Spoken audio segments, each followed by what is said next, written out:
we are building USPA on 3 legs. Our 3 legs are exploitation, it includes the service provision, it includes the operations, but really making the machines run. Security, and the importance of security accreditation, security operations, and market and downstream to make sure that the systems are used. Hey, SpaceWatchers! This is Space Café Radio, your channel about trends, great people and awesome conferences. And I'm Thorsten, publisher of SpaceWatch.Global.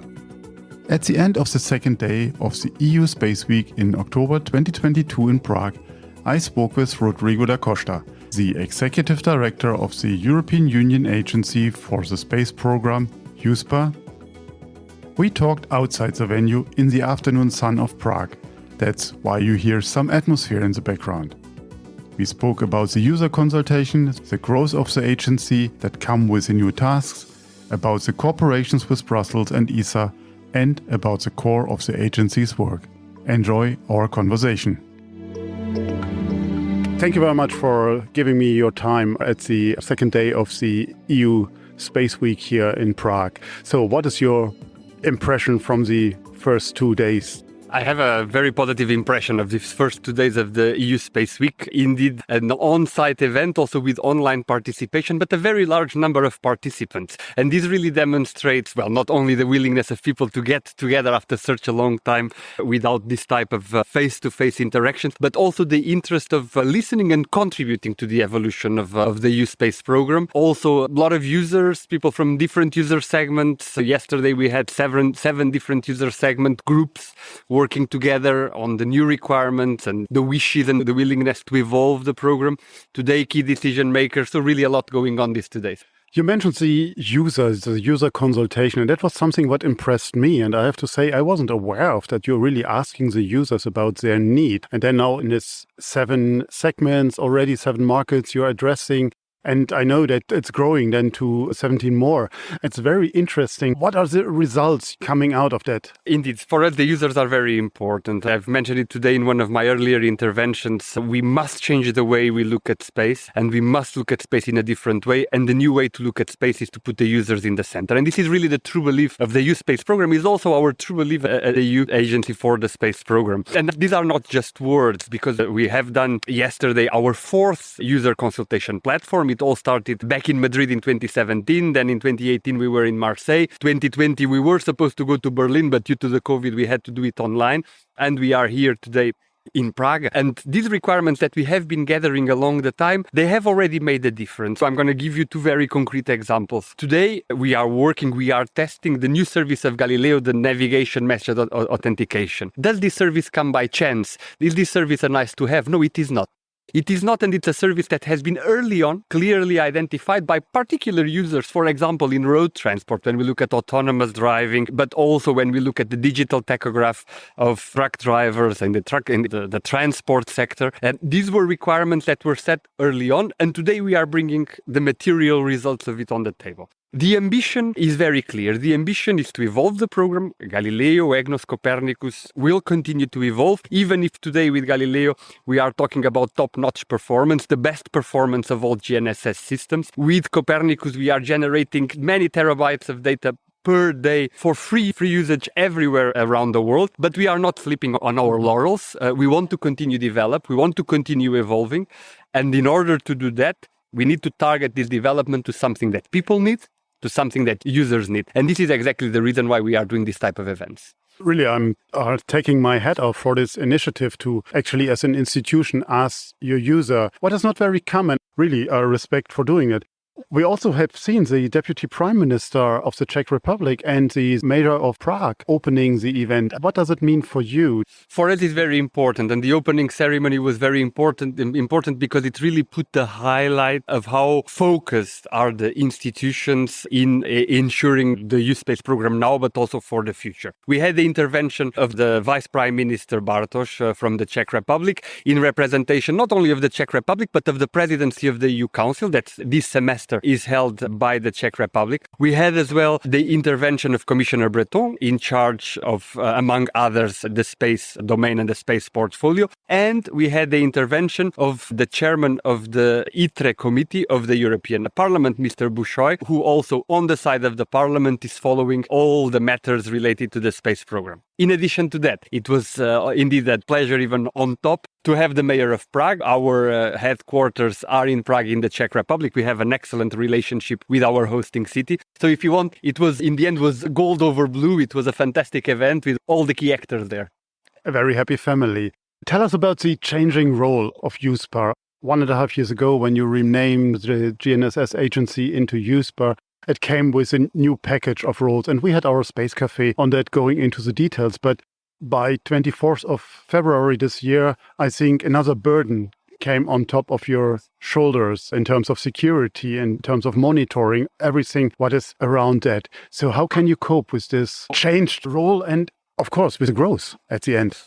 Absolutely. The first point is indeed 1.5 years ago when we changed, when we evolved from GSA to USPA, as you rightly said, it was more than just a name change. We did change our name. We did continue with the activities that we're doing before on navigation, but we took more activities on navigation, so on Galileo and EGNOS, new activities on Copernicus, on the commercial utilization of Copernicus, new activities on GovSatcom, and we are very happy following a decision of the Commission for next year, from the mid of next year, to take also the front desk of space surveillance and tracking. So new activities coming to USPA. This is positive. We are in a growth phase, and we have already adapted our internal structure, our organizational processes, etc., in order to not only be able of delivering on this change, but for us what is very important is to achieve the synergies between the programs, so that we don't do everything anew. When we work on Copernicus, we do not reinvent the wheel, but really we use the technologies and the methods and the approaches that we have used in the past in order to cover as well the other areas. Then indeed, 24th of February, the unjustified Russian invasion of Ukraine. This is something that is a landscape-changing event.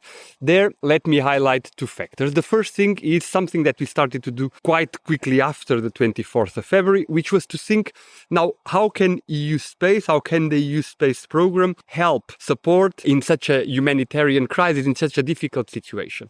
What did we do there? We came up with the idea. We know that there are NGOs on the field, people that are trying to help, families moving, people running away on the one hand. And on the other hand, we have this very dynamic tissue of innovators and entrepreneurs that want to develop things and want to have ideas. So what we did was to create a forum. We called it EU Space for Ukraine, where we brought together NGOs on the one hand, people that are on the field in Ukraine helping the citizens, and on the other hand, innovators, entrepreneurs, to see where is the match. And there were matches. And this is very good. There are a number of applications in development and in preparation that will indeed bring concrete benefits in this humanitarian catastrophic situation, but that also may have spillovers for other types of humanitarian support. So I think this is very strong, very powerful. In addition to that, obviously, there is another angle that is with this situation, the evolution of the geopolitical situation in the world. Clearly, the angle of security becomes much more important. And when it comes to the angle of security for us, we do have a fundamental role in security on what concerns the space program. We host in our organization the Security Accreditation Board, composed of member states, the European Commission. This is the authority responsible for the quality stamp of security on the program, making sure that the systems are secure. We have our security monitoring center capability. Today we are using it for Galileo. We are discussing with the institutions why not to extend it to other elements of the program, but really making sure that continuously there is a monitoring of the security of the EU space systems. How many people do you have, or does the agency have today? Today we are around 250. We are growing by the month. So obviously we have more people working in our premises because we integrate and we work very close with industry, and we have indeed colleagues from industry that are working in our premises, and we will continue to grow. There is a good growth perspective also for the rest of this year and for next year, where we will be slightly above the 300 staff, plus of course the people that are working in our site. So also the power of the agency is growing, is developing. We are hiring, of course, highly qualified professionals from many different sectors, because to work in the EU space program, we need people from many different sectors. That sounds super exciting. And I mean, Prague is also a nice city to live and work, I guess.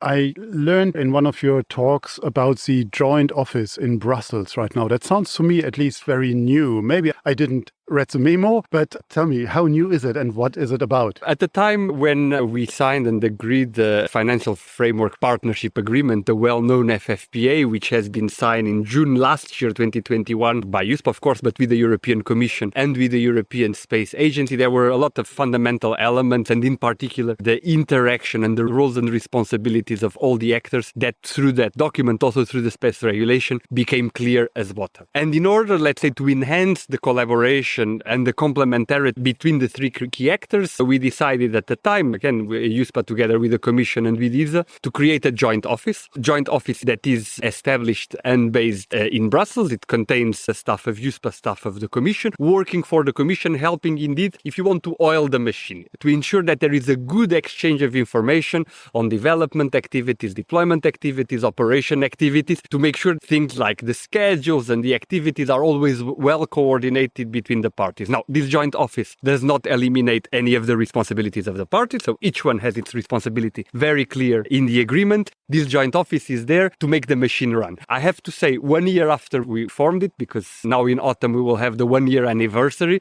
the lessons learned so far are actually very good. My people in Brussels are extremely excited to work for the joint office, I believe also for the other institutions. So very happy about that. That sounds great. And with the growth that is coming, you said you will be the front office for EUST, potentially also having some responsibility with the secure connectivity. That will be a huge organization then. We will indeed take on board, and this is already defined, SST front desk from next year onward. When it comes to secure connectivity, there is a legislative proposal of the Commission. Now is in the discussion, of course, and soon I expect there will be the trial between the Commission, Parliament and the Council. If there is, in the end, a convergence, we will be ready to implement what we have to implement. There is something very important that I want to mention, which is we are building USPA. We are building USPA on 3 legs. And our 3 legs are exploitation, it includes the service provision, it includes the operations, but really making the machines run. Security, and I've mentioned before the importance of security accreditation, security operations, and market and downstream to make sure that the systems are used. But as you saw also today, to make sure that after the systems are used, we can take the feedback and we can take the requirements back to the development through things such as the user consultation platform. These are our 3 pillars. When I look at the initiative of the Commission, the legislative initiative of the Commission, the tasks assigned to USPA in the domain of secure connectivity are exactly about this. It is about users, it's about governmental service provision, it's about security, it's about exploitation. So I think we enter again into the core competencies of USPA, the 3 that I mentioned, that we started long time ago to develop them as the GSA, and now we want to expand them to the space program and continue to use them, of course, in complementarity to what the Commission is doing, complementarity to what the European Space Agency is doing. Rodrigo, thank you very much for your very valuable time. Your team is waving here and making funny movements. I think they signal that we should come to an end here. And so we do. Thank you very much. And we will talk about the space economy the next time. So that gives me the opportunity to talk to you again. Thank you very much and have a wonderful evening. Thank you so much. Thank you for having me. What an interesting talk. One day after I recorded the conversation with Rodrigo, I spoke with Philippe Bertrand, the chair of the important Security Accreditation Board, SAB, that was mentioned earlier. Stay tuned for another episode from Prague. And if you want to stay on the pulse of the space industry, please visit our website at www.SpaceWatch.Global and subscribe to our newsletters. And of course, don't forget to become a Space Watcher. I'm Torsten Greening, publisher at SpaceWatch.Global, your independent perspective on space.